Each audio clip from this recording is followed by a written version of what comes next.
Join UF Hall of Famer and 14-year NFL vet Shane Matthews every weekday as he brings you all you need to know about your Florida Gators, including news, analysis, and opinions with some of the biggest names in sports. Find us on Spotify, Apple Podcast, Google Podcast, or wherever you listen to your favorite podcast. Or watch us live at 8 a.m. on Facebook, YouTube, and Twitter.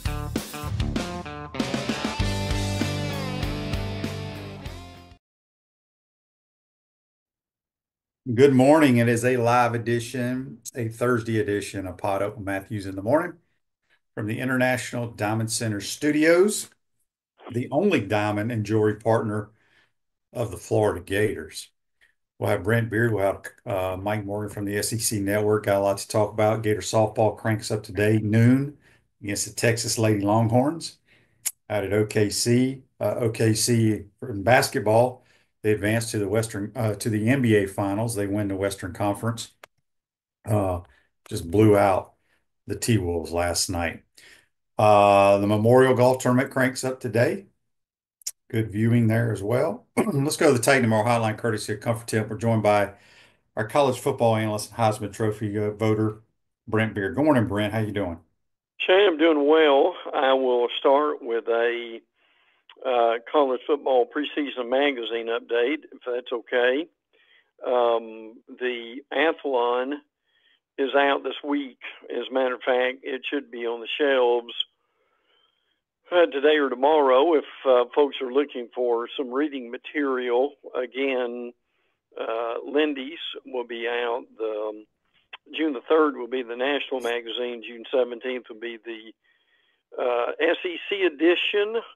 And Phil Steele will be out on the stands by July the 4th. So, Shane, that's a little bit of a magazine update. There you go. Zach T says on YouTube, brought to you by Quality Plumbing, he's surprised the Gators softball team are underdogs today. I didn't know that either. We did lose a series to Texas this year. Rothrock, I don't think, pitched in that series. Texas has been number one for quite some time this year as well. So it'll be a battle. It'll be a good softball game for sure. All right, Brent. SEC Media Day is going on in Destin. A lot is going on. Let us know in the Cliff Notes version if that is even possible. Yeah, I get that, and I will be as brief as I can with this. The meetings are basically over, or will be over. Anything remaining today. They've had the presidents, ADs, and the coaches present in Destin. And the truth of the matter is they've had a lot of discussion, but they still have not come up with any answers. So what this means is I've kind of divided this up into two different groups here. One is, obviously they're trying to figure out how many teams will we have in the playoff. Trying to figure out, will the SEC stay at 8 or go to 9? And will there be possibly on championship Saturday, will there be one game or will they be 3? So what you've got here is the Big Ten ADs, I'm going to throw them in there too, and the SEC ADs, athletic directors, they prefer a 16-team playoff with a 4-4-2-2-1, and I'll explain that. The 16 teams, 4 SEC and Big Ten automatic bids, 2 ACC and 2 Big 12 automatic bids, 1 Group of 5 automatic bid, and 3 at-larges. Now, what has also come about this week is, and this is interesting, is the coaches really prefer, or at least they're leaning toward it, a 5+11 model. And what we mean by that is you would have one automatic bid for the ACC, Big 12, Big 10, and SEC, and one automatic bid for the Group of Five. And then you'd have 11 at-large bids. So different groups like different ones. So those are the two main models that we're looking at, if that makes sense. Yeah, I kind of lean towards the 5-11 deal only because, we sit here and talk about the Big Ten getting 4 automatic bids. Well, what if they don't have 4 teams worthy, right? True. So, True. yeah, so I guess the 5 plus 11 would be your 4 conference winners, 1 at large for the Group of 5, and then 11 at large. Is that how they're saying that? Yeah. And some people look at that as the 16 best teams, regardless. And there's some merit to that. No question about that. Now, let me fill in some blanks here real quick. The next college football playoff executive meeting is June the 18th. That's when they'll meet in person. Don't know if they'll have a decision by then either with that. So those are your two models that we've got. Now, the other two issues for the SEC, I'll be brief about this, would be is do they go to 9, or do they stay with 8 SEC games? Well, what we understand is that there's been more money. ESPN has offered more money, like $5 million for an additional league game. So that's one thing they're looking at.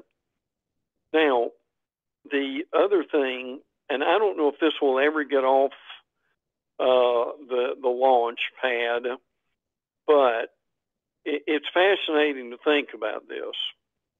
They want to do something to get more interest into the SEC championship game weekend. Obviously, we have the SEC championship game between the top 2 teams in the league. Okay. Now, what is being floated around and what they've been discussing is basically having, for lack of a better word, a tournament. And what that would mean would be, okay, your top 2 seeds are both going. Then what you'd have is the 3 seed in the league, the number 3 team in the league, would play the number 6 team in the league at number 3 stadium. Then 4 would play 5 at 4 stadium. And the winners of the 2 extra games would be in the playoffs, and that would be your 4 SEC teams. Now I won't belabor the point here again, but it's intriguing, it's interesting, but Shane, it's more money, but it's also more games. Yeah. And do players, coaches, ADs, et cetera, do they want that? So, in essence, this is the Cliff Notes version of what's going on this week. Yeah, and I saw where I think it was Brian Kelly mentioned he thought the SEC should always play a Big Ten team or something along those lines. Yes. Right, but if you look at LSU, they don't play any big time. I mean, they play usually that out of conference game at the beginning of the year, whereas like we play that out of conference game every year against FSU's. Ours is at the end of the year. So I don't really know what he's talking about there. But also, didn't Scott Strickland say he did not support? He only supported the 9 games in league play if we're guaranteed X amount of spots in the SEC. I mean, in the playoffs. Yeah. Yes. Exactly. Yeah. Yes. Now, what Brian Kelly's talking about is he wants to see a annual Big Ten SEC challenge game, as he put it. So But I mean, once you really think about this, if you go to 9 SEC games, which is another SEC game, and then you throw a Big Ten game in there, and then if you make the weekend of the SEC championship game, I mean, your schedule would be certainly increased, probably by doing that. So, I mean, there are just a lot of moving pieces here. Nothing's really been decided, but the SEC presidents want this decided before the season begins. And there's kind of a hard deadline for the College Football Playoff Committee to get the format done before December the 1st. So, Shane, keep those two things in mind, that we've still got a long way to go, but there is a deadline, again, because all these contracts come open next year. I mean, the bowl contracts, the TV contracts, so forth and so on, in a deal that runs from 2026 to 2031. So if you're going to get all this stuff done, and it would take a lot to get it done, but it's possible that these are things that you've got to keep in mind with these deadlines.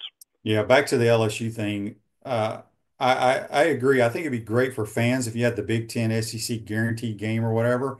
Right. But it's not a level playing field, because let's just use Florida for example. Let's just say you have 9 SEC games. You play the Big Ten game, but we still have the FSU game. Okay. That's right. LSU is playing their Big Ten game, and then they're playing McNeese State.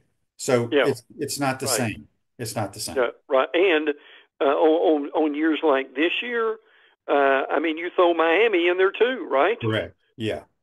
Electronics World, integration and design specialist for smart home automation and entertainment, affordable local installation service and support. Check them out, electronicsworld.net. All right, Brent, the other big issue there is the transfer portal. Yes. Kirby had some interesting things that he stated about the transfer portal. Well, this is a real priority too, and the priority is, frankly, a lot of people want to get, instead of having 2 transfer portals, they want one. And the one that's going to go away, if any of them do, would be the spring. Again, you and I talked about having the portal open basically in the middle of the spring games. And we know the spring games are watered down. We get all that. But that's the thing that Kirby is looking at. He said, we need only one transfer portal, period. And that would probably come either in maybe January. I mean, they've tossed some other dates around for that. But that's getting some traction too, as far as what to do with that. So yes, that is a big issue, and you and I've talked about this, Shane. At some point, you've got to clear your calendar and make it more doable, and that will be one way to do it. I mean, would that be fair to the players?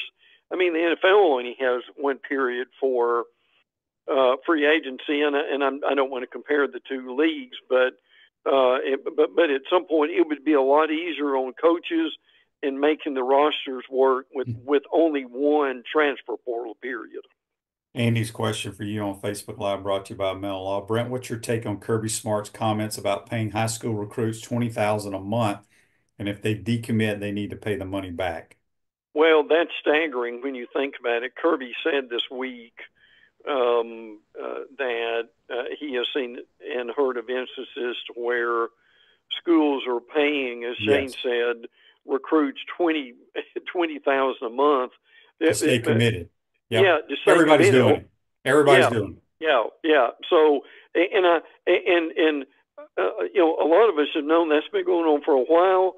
I think when he actually said it, Shane, and it got in print, that raised a lot of eyebrows for people who couldn't believe it. But you're right, that is going on, and frankly, been going on for a while. Yeah, and it's definitely been going on for the last 2 or 3 years for sure. at about pretty much every major college program. And it's why all these people, a lot of chat boards were like, he is guaranteed he loves this school. And I'm not just talking about the Gator, I'm talking about whatever. Yeah. Oh He yeah. he he bleeds purple and Yeah. gold for Oh LSU. yeah. Hell, he doesn't. Absolutely. His bank account bleeds purple and gold or orange Yeah. and blue or Oh crimson yeah. and white.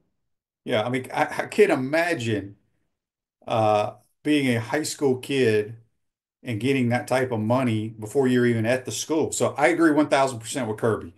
If Yeah. that's Yeah. happening and that's what is going on, and then the kid decommits, he should pay that money back to that school. I agree. Absolutely. Yeah, yeah, I agree with that totally. And again, not everybody has that deal, and we need to be clear about that. Right, But right. but as Shane said, it does go on, and we need to be very much aware of that. And again, I know people listening to this are saying, "Boy, I wish I had that every month." But that's what we've got right now with this with the climate of college football. Yeah, and there's also been some studies done ever since the transfer portal has opened, Brent, about kids that have transferred are less likely to be drafted. Is that what this study is about? Yeah, yeah. This is really important. This is great work done by Chris Hummer of CBS Sports. I'll give him credit for that. They now this is actually data on paper that I mean we've talked about this for a while, but they've actually tracked this from 18 to 21, 2018 to 21, nearly 1,000 players. They did the math and found out that players who stay at the school that they sign with out of high school during the duration of their college career was roughly 5 times likely to be drafted as those who transferred. Now, there are caveats to this, obviously, and exceptions. Shane, does that surprise you, or did you think in the back of your mind that that was probably going on? Well, I do know that I've always heard from scouts, personnel people, and I don't hang out with those guys, but I talk to them when I see them in press boxes or what have you. Yeah, yeah, It's the saying, there's always red flags. Why is this guy at three different schools? yeah, Right. exactly. And Yes, so then they do their homework and they're like, he's a pretty good player, but do we want him on our team? So, uh, I don't know if it's a coincidence or what, but what's staggering to me, Brent, are the numbers of the kids in the portal. yes, yeah. Uh, Now this is well, you're right about that. This is there's also numbers we've got for college basketball. Now, in 2019, there were a little over 1,500 transfers. In 2025, there are 4,200. yeah. So, and as Shane and I've said for years now, all these kids aren't transferring to another school. Unfortunately, some of them are stuck there in either football or basketball. So the grass is not always greener, folks. Yeah. Nobody's still done that study that I'm been waiting on. How many players have gone into the portal and just ended their career? Yeah, yeah. I'm sure they've got to have enough data, in the next year or so, where I think they could do that. That would be the ultimate stat with the portal. QC Kinetics for long-lasting relief, no surgery, drugs, or downtime. Schedule a free consultation at QC Kinetics. All right, Brent, what's going on in Tuscaloosa? Well, more and more excitement about Alabama in the polls. I mean, people picking them pretty high. I mean, I get that. Well, a couple things that came out this week that were interesting. Kalen DeBoer, now he wasn't in Alabama obviously for a year, then he was at Washington and Fresno State, but Kalen DeBoer has not lost a home game since he was at Fresno State in 2021. So that's pretty impressive. They like their defense. There's been a lot made this week about Alabama, Florida State. Gus Malzahn, who is at Auburn, is the offensive coordinator at Florida State. Could that make a difference in the game? Also, and by the way, Tennessee plays at Tuscaloosa this year, and as Saturday Down South said, they haven't won at Tuscaloosa since the George W. Bush administration. So it's been a while during that time too. Yeah, Nat says on Facebook Live, brought to you by Mel Law, that's why they shouldn't give them a dime until they are on campus. Well, the problem with that in today's world, Nat, is you have to pay them to even come visit your campus. That's true. And then if you don't give them any money, they ain't going to commit to you. That's right. It's a sad business, but that's the facts. Yeah. Anybody that's committed to a school is probably getting money. Mm-hmm. Yeah, in some way, yes. Yeah. Auburn Tigers, anything new on the Plains? They really think Kedrick Falk could be a real star. I mean, he's already proven it a little bit. 6'6" edge rusher, who they really like. That's going to be important. We talked about the Baylor game on the road on a Friday night. That's going to be good. Shane has mentioned this guy several times, and it's worth mentioning again. They really think this Eric Singleton, the Georgia Tech transfer, is really going to help their wide receivers. I tell you, Shane, and the point that we've made a little bit is Auburn, frankly, is going to have as good a group of receivers as any team in the league, aren't they? Yes. Yeah, they're loaded at the receiver position. The Mighty Gators, Billy Napier spoke at the meetings. What did he say? One of the big things he said, obviously, was that DJ Lagway is throwing 3 times a week. And I believe, and you may know more than this, obviously, and I hear it may be going to 4 soon. So they're watching him carefully with what he has done. And this is a stat that be talked about a lot when the season begins. Tennessee trying to win at Florida for the first time in 22 years. That's amazing when you think about it. Yeah, I'm trying to think, what game was it that they won? That's got to be. That would have been when Coach Spurrier's last game. Probably our best team we've had here. A lot of people argue with that had to get rescheduled. Yes, I think Rex was the quarterback. Is that the last time they beat us? It may have been, but I was at that game covering it. And I remember that game well. That it was delayed into the end of the year. So we'll go back and check on that. But the point is, they have not been successful in Gainesville in quite a while. Yeah, that's very true. Barone 71 on YouTube, brought to you by Qualcomm, says, QB, when is the Napier 2025 speaking tour? They're not having it this year. Right, Brent? Yeah, I called and checked on that because I thought he would normally he is in Jacksonville the same time that Mike Norvell is in Jacksonville, but this year he was not. So yeah, I mean, and look, some years coaches do it, or at least they really reduce it to not much. But yeah, Norvell made the tour. Napier, I don't think did, or if he did, it was very, very reduced. Yeah. Georgia Bulldogs.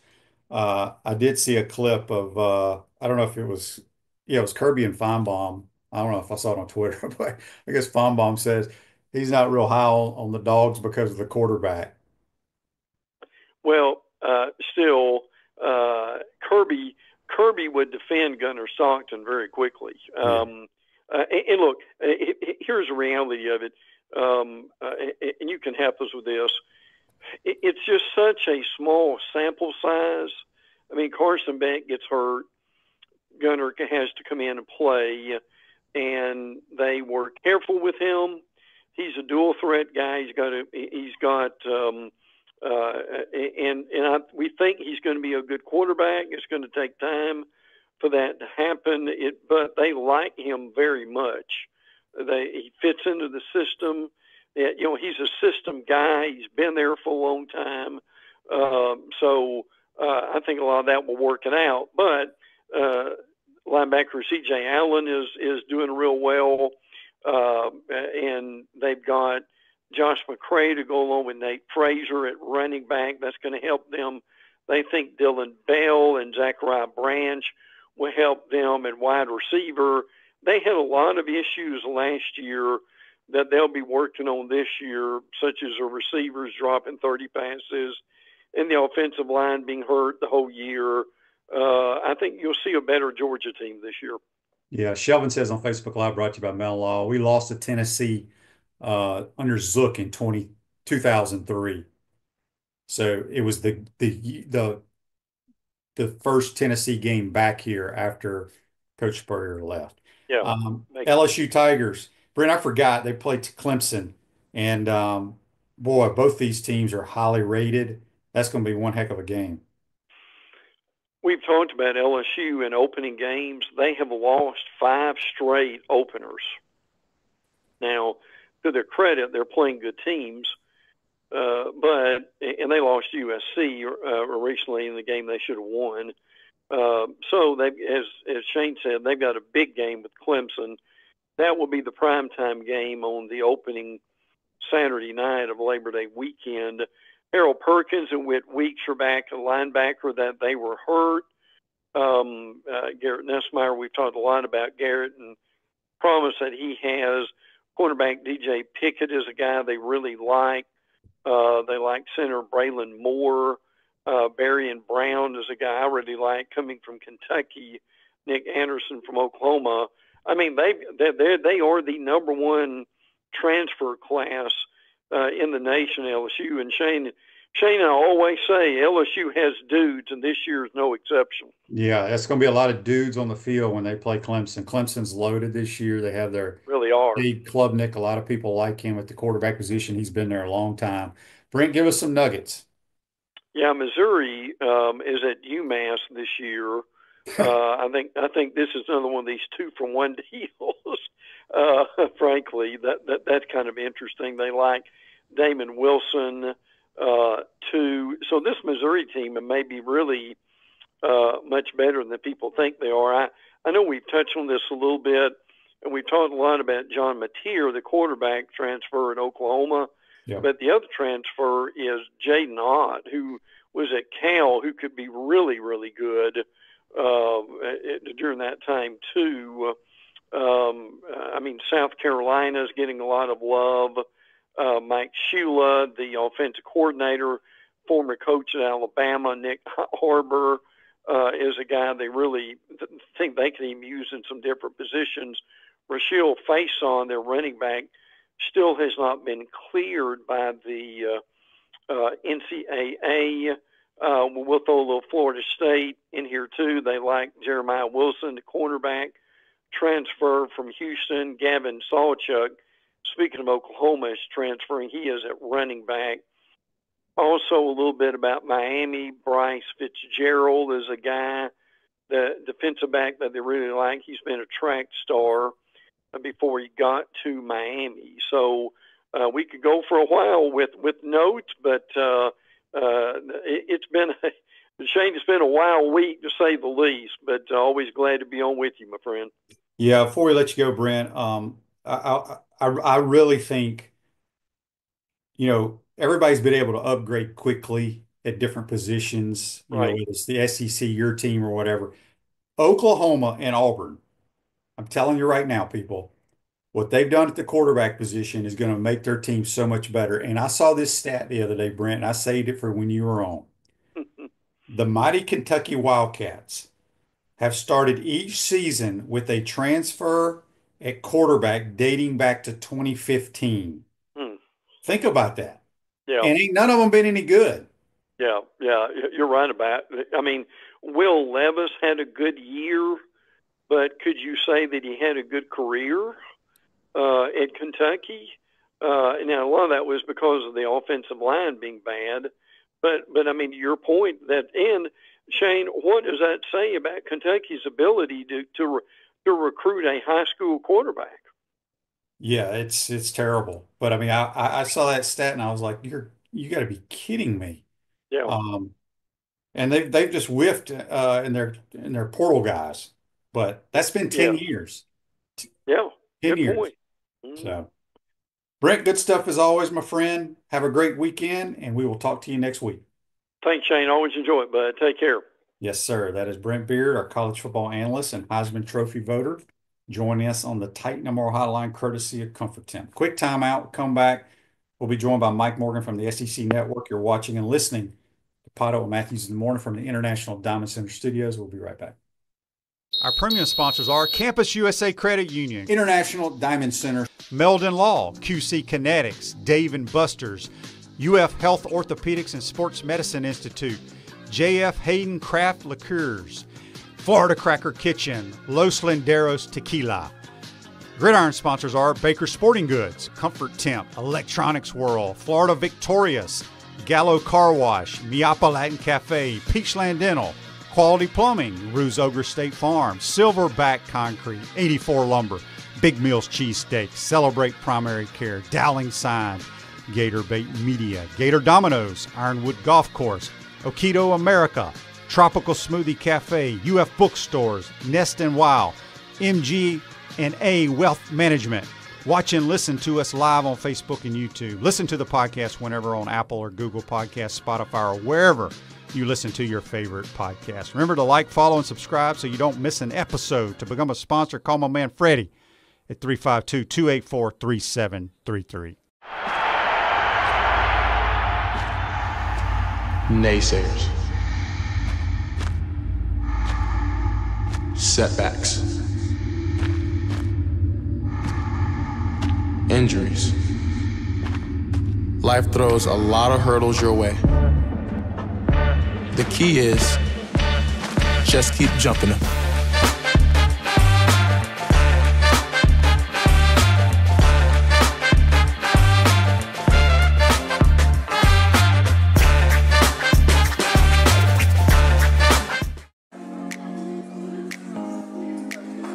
Coach, you know what always impressed me? How you beat Florida State to win the 1996 National Championship. And I was really impressed with your 06, 08, and 09 Gator teams. And the way you coached Danny to the Heisman Trophy. A lot like what you did with Tim Tebow. You know, you won more SEC championships than you lost home games at the Swamp. And you had plenty of super games in front of our Gator Nation. Yeah, there really is something special about the Swamp. I guess that's why we say about the Swamp, only the Gators get out alive. To the Swamp and the Gators, with the best beverage served at Spur's Gridiron Grill, 100% agave Los Linderos Tequila, aged in bourbon barrels for a smoother taste. I think you mean Head Beer Coach 1966 lager, a crisp, light, bodied lager for easy drinking. Nope. Los Linderos Tequila, smooth enough to drink neat, bold enough to elevate a cocktail. 1966 lager, enjoyed on game days in the fall or whenever you need a winning cold brew. Los Linderos Tequila. 1966 lager. Los Linderos. 1966 lager. Y'all stop bickering. Okay, you're both wrong anyway. The best thing Spurrier's Gridiron Grill offers are Jerry's famous chocolate chip cookies.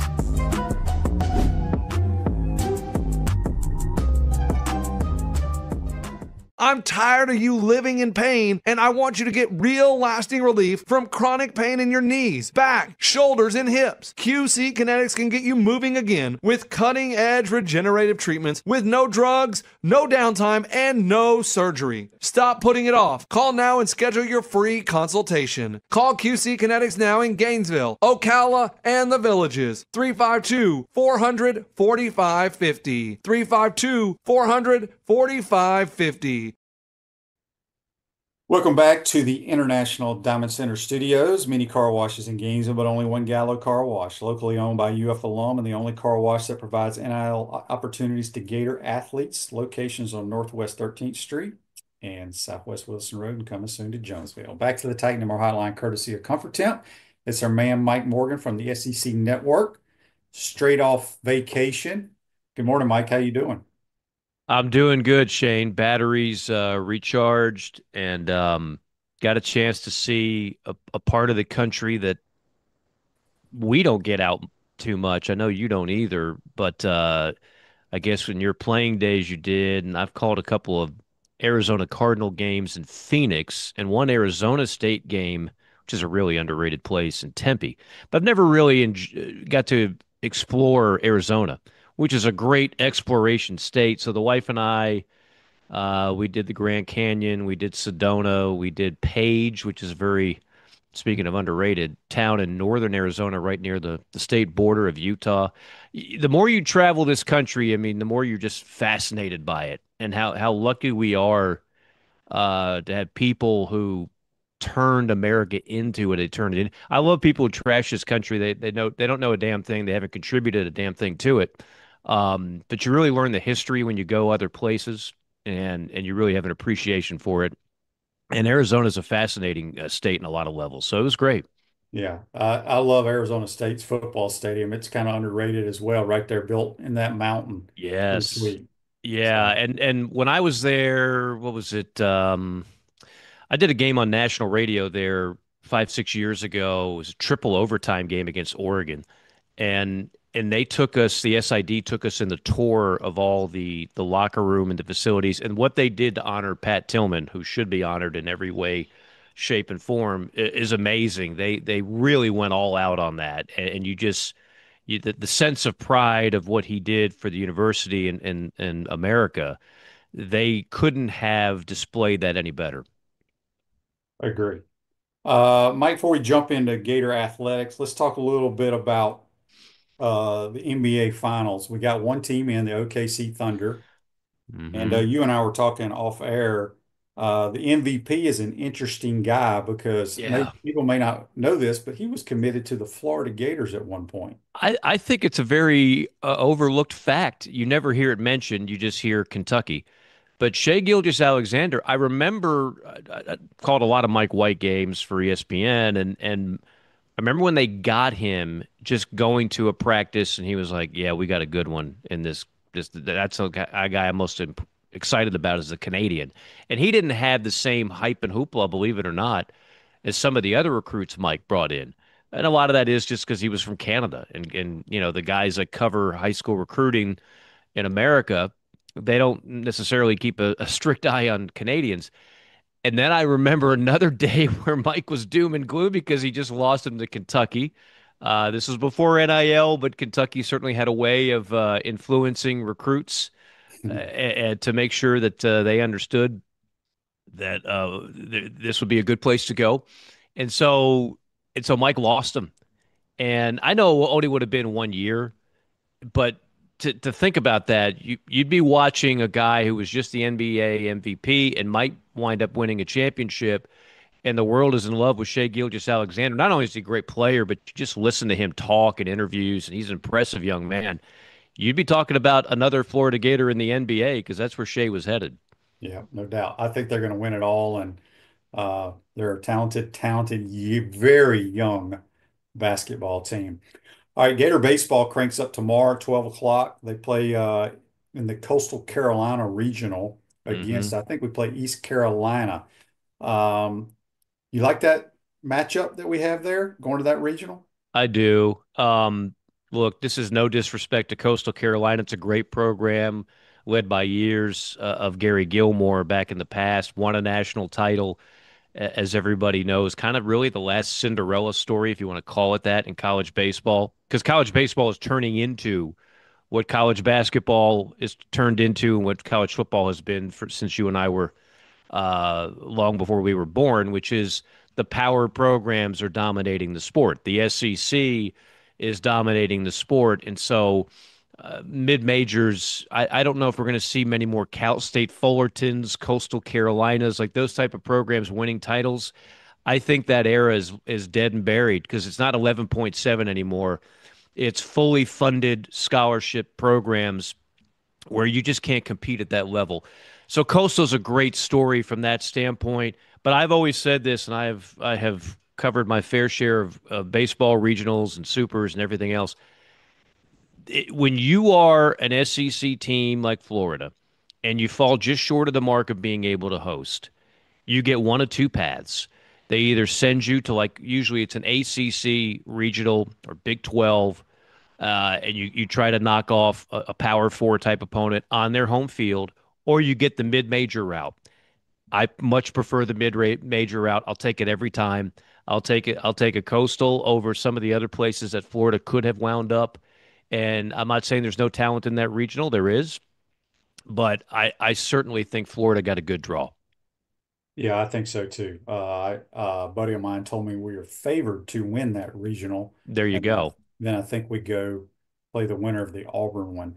Um, we've talked a little bit about it. Gators started 1-11 in SEC play and got it back to 15-15, which is just incredible. Yeah. Tons of injuries. I don't know how far they can go, but I think Colby Shelton, their shortstop, he's been out for quite some time, had surgery. He's supposed to be back, which they need him because Luke Heyman is out for the year when he got hit by the pitch and broke his wrist a couple weeks ago. But I mean, it's crazy. Sully's been to a regional every year. He's been the head coach. Yeah. It was close to not going this year, but close to not going last year. Right. Have you seen, just a program? I mean, he's done a phenomenal job, but just the way they battled back to get into postseason play this year is amazing. I don't know if I've ever seen 1-11, that type of turnaround in baseball. 1-11 typically means you're cooked. There's just not enough. There's not enough games left to dig out of that big a hole, and yet they did it. And as you mentioned, they did it with adversity, with injuries. It's not like they started the season with a bunch of injuries at 1-11, and then they all came back healthy, and that's why that wasn't it. It's a tribute to the culture of the program that Sully has built up. I mean, Florida is a winning baseball program. It's been one of the most consistently good programs under Sully. I would throw in, a Tim Corbin at Vanderbilt, a Dave Van Horn of Arkansas. These programs have kind of been the standard. Even LSU has had a couple of dips during their time, not to mention a couple of coaching changes. So Florida's been one of the most consistently good. How far they can go this year, I don't know. I mean, so much of it now is people say you want to be a hot team, well, obviously everybody wants to be a hot team, no matter what the sport is.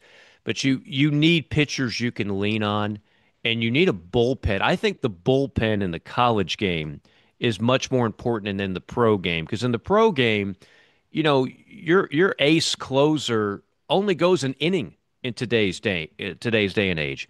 Your closers in college can go 2 2/3, because very often you roll a starter out there, especially in like a regional format where you have the potential of playing a bunch of games in a 3-4 day span, and you got to have a day where you have a guy on short rest and he's like, "Can you get me 5?" That's what Sully and we'll tell him. But then the rest, it's a bullpen game. So bullpen depth to me is as important as any factor in winning in the postseason on the college game. You don't have like Randy Johnson, Kurt Schilling, you can tell I was just in Arizona, lined up in your rotation. You've got to have a strong and deep bullpen, and we'll see if Florida has enough of that to get through the regional round and then, as you mentioned, an eventual super. Jim says on Facebook Live, brought to you by Mellon Law, reportedly Coastal Carolina has great pitching. Yes, that's what Jeff Cardozo told me. They can pitch the baseball. I believe it. Look, they've had great players come in and out of that program for years. How they do it, they get a lot of under the radar guys. They just that's what their program has been built on. They've gotten the guy that's been overlooked.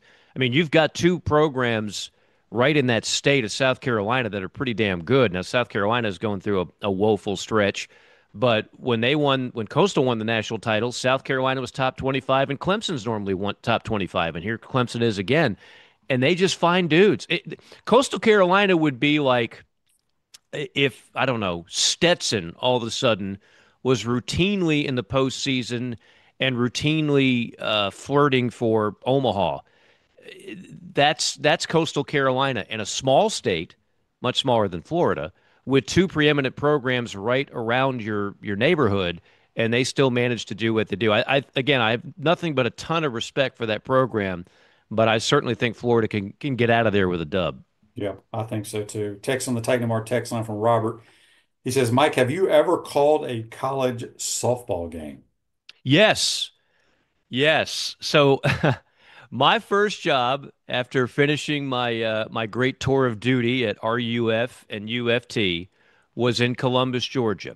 Packed up my my 1990 Mustang LX, which was not the 5.0, Shane. I was not exactly revving up the highways in this thing, and drove to Columbus, Georgia.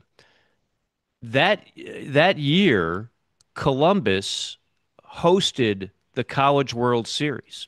Really? Yes. So it's in. Everybody knows it's in Oklahoma City now. Well, Columbus was trying to be what OKC is. They had just had Olympic softball in '96, so they built all these brand new, beautiful buildings.